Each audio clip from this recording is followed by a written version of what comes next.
우리를 깨기 위해서 여러 가지 방법들을 그렇게 사용하는 것을 본문에 기록을 하고 있습니다. 죄는 실로 가벼운 것으로 아주 나쁜 죄라 할지라도 용서받을 수 있는 것이다 라고 그렇게 말을 합니다. 우리가 그들에게 죄란 무엇인가 라고 묻는다면 그들은 죄란 모든 인간들이 굴복할 수밖에 없는 인간적인 약함과 부족함에 불과하다. 자기 자신의 자연스러운 감정에 따라 행동하는 것이 무슨 잘못이겠는가? 우리가 그렇게 행동한다 할지라도 너보다 더한 사람들은 얼마든지 많다. 오히려 네가 나을 것이다 라고 그렇게 죄는 우리와 그렇게 위로하는 말을 건네게 됩니다. 이렇게 말하고 나서 그들은 우리의 마음속에 경종이 울리는 것을 방지하기 위해서 가장 극악한 죄에다가 가장 아름다운 이름을 붙이는 것입니다. 이와 같이 될 때 우리는 참 진실을 바라보지 못하게 될 것이고 우리의 양심은 침묵을 지키게 될 것입니다. 만약에 죄악이 그 어두운 모습 그대로 우리의 시야에 나타난다면 우리는 결코 죄악에 빠지지 않게 될 것입니다. 그러나 죄악은 그 어둡고 흉측한 모습을 가리고 있기 때문에 언제나 아름다운 모습으로 가성하여 우리의 눈에 우리의 마음속에 나타나기 때문입니다. 그래서 우리는 더욱 죄악을 가까이 하게 되고 쉽사리 그 게임에 빠지게 되는 것입니다. 그러나 이렇게 게임에 빠져서 전능하신 하나님을 거역하는 것이 사소한 일일 수 없는 것입니다. 결국에는 인간을 영원한 사망의 자리에 이르게 할 이와 같은 것을 어찌 가벼운 것이다 라고 우리는 가볍게 느낄 수 있겠는가 라는 것입니다. 죄를 지으면 죄의 종이 되어버립니다. 하나님께 순종하면 의의 종이 되어집니다. 종들은 주인이 시키는 대로 하게 됩니다. 그래서 한번 자그마한 죄를 짓는다면 그 죄가 종이 되어져서 계속적으로 끌고 다니면서 이것도 해라 저것도 해라 그러면서 자꾸만 우리의 감각을 무디게 하고 양심을 잠자게 만들어 버리는 것입니다. 아마도 우리에게는 커다란 잘못을 범하는 것보다 사소한 것처럼 보이는 그런 잘못을 범하는 것이 더 위험할지도 모른다는 것입니다. 왜냐하면 우리가 죄악의 길로 들어서기 때문이죠. 길에 들어섰다 그러면 오늘 우리는 사소하게 보이는 그런 죄일수록 더욱더 경각심을 높이지 아니하면 우리에는 언젠가 나도 모르게 마비되어 있는 것을 보게 됩니다. 악한 자들이 인간을 유혹할 때에 우리가 죄악을 행함으로 얻게 되는 그런 이득을 가지게 하고 그리고 쾌락과 기쁨을 제시하는 것입니다. 이득과 쾌락은 이제까지 인류를 깨어 타락하게 만든 두 가지 큰 유혹은 뭡니까? 돈과 쾌락입니다. 그래서 이 돈에 대한 욕심 때문에 수많은 사람들이 오늘 절도하고 강도도 하고 사기도 치고 이런 범죄의 원인이 되었던 것입니다. 그리고 쾌락에 대한 사랑은 어떻습니까? 이제까지 수많은 사람들의 삶을 이끌었음을 우리는 알 수가 있지 않습니까? 악한 자들은 선한 사람들의 삶의 원리들을 비방하고 그들의 태도를 비웃음으로써 그렇게 우리 사람들을 심지어 우리 믿는 사람들을 깨게 됩니다. 하나님께서는 복음을 통하여 하나님의 번성의 정결하심과 통치의 완전하심으로 타락한 인간들과 화해될 수 있는 그런 영광스러운 구원 계획을 우리에게 제시해 주셨습니다. 하나님의 구원 계획은 우리 인간들의 타락한 영혼을 정결케 하고 또 영생에 대한 소망을 풀어넣어 주시는 겁니다. 그러므로 우리는 우리 신앙의 선배들의 앞서간 그 발자취를 따름으로 악한 자들의 게임에서 우리는 벗어나야 한다는 것입니다. 신앙의 선배들은 신앙을 지키기 위해서 감옥도 그리고 매맞는 것도 아니 심지어는 그냥 불태워 죽이는 이런 일들도 얼마든지 참고 넘겼던 것을 보게 됩니다. 왜냐하면 더 나은 세계, 하나님의 세계를 바라보았기 때문이죠. 경험이라는 것은 뭡니까? 경험이라는 것은 이제까지 모든 인간들에게 강력한 그런 영향력을 행사해 왔었고 또 다른 수단들이 아무런 효력을 발휘하지 못할 때에도 그 위력을 과시해 왔던 것입니다. 경험이 굉장히 중요하다는 말이죠. 우리들은 어떤 사람이 그 착한 성품을 인하여 좋지 않는 그의 친구들로부터 쉽게 발라서지 못하는 경우도 우리는 종종 볼 수 있습니다. 시인이 때문에. 그래서 또한 다른 사람들과 똑같이 행동하는 기존의 양식들은 오랫동안 그런 사람들의 행동을 결정짓는 주요한 역할을 담당해 온 것은 사실입니다. 이제 젊은이들이, 오늘 본문에서 젊은이들 알아라 그러면서 젊은이들에게 말하죠. 자, 이 젊은이들이 특히 기억해야 할 몇 가지 사실들을 우리는 기억해야 할 것입니다. 젊은이들은 일찍부터 하나님과 친밀한 교제를 우리가 나누어야 하는 것입니다. 그리고 경건하지 못한 친구들을 가까이 하지 말아야 됨을 우리에게 가르쳐 주고 있습니다. 왜냐하면 우리들이 깨닫기 전에 그들로 인하여 그들의 도덕적 판단과 기준들이 흔들리고 이렇게 무너질지 모르기 때문입니다. 또한 하나님께 사람들이 감당하지 못할 시험은 허락하지 않는다라고 기도해야 할 것입니다. 그러나 하나님의 나라는 우리들에게 있어서 가장 보물 창고입니다.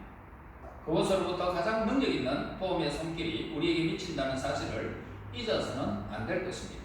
하나님께서 우리에게 복을 주시지 아니하시며 이 땅의 모든 것은 우리가 누리는 것마다 고통이 따르게 된다는 것을 우리는 명심해야 됩니다. 하나님이 주시는 것은 고통이 따르지 않고 평안이 있고 기쁨이 있고 행복이 있습니다. 자, 우리가 기억할 것이 뭡니까? 죄의 특징입니다. 이 죄의 특징은 공격적이다. 굉장히 공격적입니다. 그래서 죄는 어디서든지 침입할 곳을 발견한 후에는 가차없이 돌진하여 파괴를 쌓임해버리고 결국에는 주인으로 군림하게 되는 것입니다. 또한 죄는 또 한 곳에 안주하기를 원치 않고 새로운 점령제를 찾아서 또 이렇게 막 그냥 더 새로운 것을 찾아서 그렇게 막 헤매고 다니는 것이 특징입니다. 그러니까 알코올 중독자가 더 알코올 도수가 높은 걸 원하고 또 마약 중독자가 더 엄청난 그런 효력이 있는 마약에 빨리 중독되어지는 그것을 또 더 원하는 것입니다. 그러니까 언제나 죄는 점점 정령 좀 막 이렇게 막 넓혀간다는 거죠. 우리가 알다시피 죄악의 길을 걷는 자는 자기 혼자로 만족하지 않는다는 것입니다. 자기 혼자 만족하지 않고 끊임없이 다른 사람들의 자신의 길을 끌어들이려고 노력하는 것입니다. 그리고 악한 자들이 우리를 깨기 위해서 쓰는 방법이 있습니다. 깬다는 이런 말은 악한 자가 우리를 유혹할 때 솔직하게 그리고 직접적으로 죄로서 짓게 하는 것이 아니라 죄를 지음으로써만 얻을 수 있는 어떤 쾌락, 그것을 우리에게 제시한다라는 사실을 함축하고 있는 단어가 깬다라는 그런 단어입니다. 그들은 쾌활한 방법으로 그것이 죄라는 사실을 은폐해버리는 것입니다. 쾌락이라고 하는 것을 눈이 어둡게 만들어버리고 그렇게 이렇게 죄를 마음껏 짓도록 만드는 것입니다. 그들은 마치 낚시꾼이 미끼로 고기를 유혹하듯이 우리 하나님 백성들도 유혹하는 것입니다. 대개 죄를 범하게 되는 것은 어떻습니까? 어떤 결과를 얻기 위해서 죄를 짓는 것입니다. 결과를 얻기 위해서. 그 죄를 범하는 사람들은 결과에만 집착하게 되고 그것을 얻기 위해서 사용하는 수단에 대해서는 죄책감마저 상실하게 만드는 것입니다. 그렇다면 악한 자들이 겸손하고 부주의한 사람들을 유혹하고 속이고 이렇게 통상적으로 사용하는 것이 게임의 모습이라는 거죠. 그래서 일반적인 중에 하나는 지식의 증가입니다. 게임에도 굉장히 지식이 필요하다는 거죠. 그들은 항상 삶이 어떤 것인지를 곧 알게 될 것이다 라고 하면서 오늘 사람들을 그렇게 모호하게 이끄는 것입니다. 그리고 쾌락입니다. 이 쾌락은 참 우리가 좋잖아요. 쾌락이 얼마나 좋습니까? 그지요? 쾌락이 좋습니다. 그러나 다음과 같이 우리가 그 쾌락에 대해서 한 번 더 물어봐야 되겠죠. 어떻게 물어보면 되겠습니까? 그 쾌락을 얻기 위해서 내가 지불해야 되는 대가가 뭐냐고 물어봐야 됩니다. 쾌락을 위해서 내가 지불해야 되는 것이 뭘까? 만일 그 쾌락이 우리의 양심의 평정과 하나님의 은총을 상실하는 대가를 지불해야 된다라고 했을 때에 그 그 대가는 너무나도 큰 손실이라는 것입니다. 양심을 버려야 되고 뿐만 아니라 하나님의 은총을 상실하게 되어진다면 이것보다 큰 대가가 없을 것입니다. 또한 자유에 대한 사랑입니다. 꾀는 어떻습니까? 꾀는 자는 우리에게 어떤 의심스러운 일이나 잘못된 일을 하도록 부추기면서 이렇게 말합니다. 너는 마음껏 즐겨라. 자유롭게 살 수 있는 권리가 너에게 있다 라고 그렇게 말을 합니다. 너는 너는 너만의 존재지 않느냐? 네가 하는 일이 뭐 세상 사람들이 알기 뭐고 너만 말 안 하면 얼마든지 비밀이 지켜질 것인데 그냥 자유롭게 살아. 자, 그리고 비밀을 이용합니다. 악한 자들은 우리가 저지른 범죄 아무도 모른다. 네가 뭐라고 말하노? 당사자도 그 부끄러운 일을 네가 이야기할 필요가 없지 않느냐? 그냥 눈 감고 지나가면 되지 않느냐? 아무도 모를 거예요. 물론 그럴 수 있잖아요. 자, 이 세상 사람 그 누구도 우리가 지은 죄를 알 수 없을 수 있습니다. 그러나 우리가 잊어서 안 될 것은 뭡니까? 하나님은 다 알고 계신다는 것을 우리는 잊지 말아야 돼요. 하나님 다 알고 계십니다. 10절 보세요. 내 아들아, 악한 자가 너를 깰지라도 따르지 말라고 했습니다. 자, 이 말씀과 같이 악한 자가 우리를 깰지라도 단호하게 그것을 하라는 것입니다. 삶의 전환점이 될 수 있는 결정적인 순간에 어떻게 하면 되겠습니까? 안 돼요. 따라합시다. 안 돼요. 안 돼요. 안 돼요. 안 돼요. 안 돼요. 안 됩니다. 하나님 다 보고 계십니다. 안 됩니다. 자, 이렇게 하는 사람들은 파멸로부터 구원을 받는 것입니다. 양심의 악으로부터 벗어나는 것입니다. 하나님의 손길이 그 순간 임하게 되는 것입니다. 자, 이 세상 홀로 살아갈 수 있는 사람이 있을까요? 없을까요? 아무도 없어요. 나는 자유입니다 그래도요, 혼자 사는 것 같지만 그 사람들도 남의 의지가 없이는 못 사는 거예요. 자, 우리는 이 세상을 살아가면서 다른 사람들로부터 도움이 필요하고 인간들의 기본적인 성향 자체도 고독을 싫어하고 함께 모이기를 좋아하는 것이 인간의 그 삶입니다. 솔로몬이 이와 같이 친구들과 사회 필요성을 깨닫고 잠언을 통하여 동료와 친구들을 올바르게 선택하는 방법을 우리에게 제시해주고 있죠.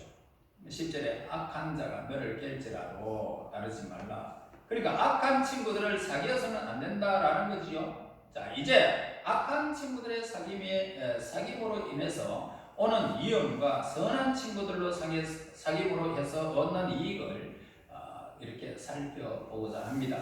자, 먼저 모든 죄의 기초는 뭡니까?